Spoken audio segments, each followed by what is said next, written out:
igikombe cy'isi cy'umupira w'amaguru c'abagore FIFA Women's World Cup 2023 nukuvuga uyu mwaka nyene 2023 kigiye gutangura ku nshuro ya 9. Iki gikombe cy'isi c'abagore kizokinirwa hano mu gihugu ca Australia na New Zealand kuva itariki 20 z'ukwezi kw'indwi gushika itariki 20 z'ukwezi k'umunani. Ibihugu 32 nivyo byiteguye guhatanira iki gikombe. Ibihugu by'ibihangange muri iryo higanwa nka Leta Zunze Ubumwe za Amerika ari nazo zifise igikombe giheruka zizoba zaserukiwe.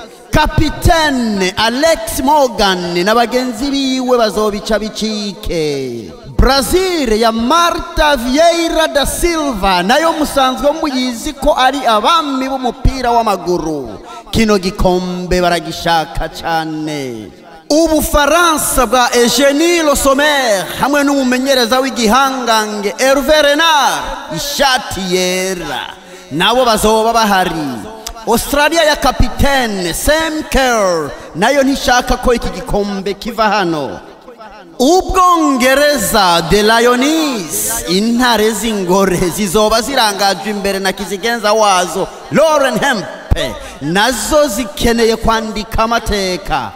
Alex Pope kizigenza w'Ubudagi nawe iki gikombe aragishaka narijya gishobora kuba ari gikombe ciwe cyanyuma zobabonekanyemwo.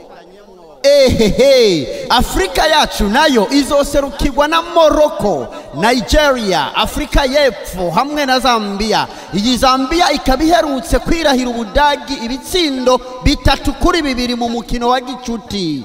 Striker Rachel Kundananji nawe ashaka gutera iteka Afrika mu gutwara kino gikombe ku nshuro ya mbere. Hano mu muji wa Adelaide tuzokwakira imikino 4 harimo uzohuza China Haiti, China England, Brazil Panama, South Korea Morocco hamwe n'umukino umwe wo gukuranamwo knockout stage. Abantu musanzwe mutuye mu muji wa Adelaide rero muzoze duhurire kuri Adorable Home Care Community Center inimero 8 Chivo Street Elizabeth South.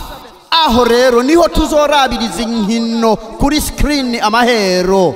Tuzokwerekana imikino yose izoba kuri weekend duhereye ku rukino rwa Japan na Zambia kuwa gatandatu itariki 22 z'ukwezi kw'indwi isaha 10 z'umuhingamo. Hazoba hari abakinyi benshi ba ekipe yacu y'Abarundi, abacoach, abasesenguzi bakomeye nkanje hamwe n'abandi bakunzi benshi b'umupira w'amaguru. Hazoba hari ibinyobwa, inyama yokeje, barbecue, ubugari bw'irobe n'ibindi byinshi byo kwihereza ku biciro byiza cyane. Kaze mwese rero duterame.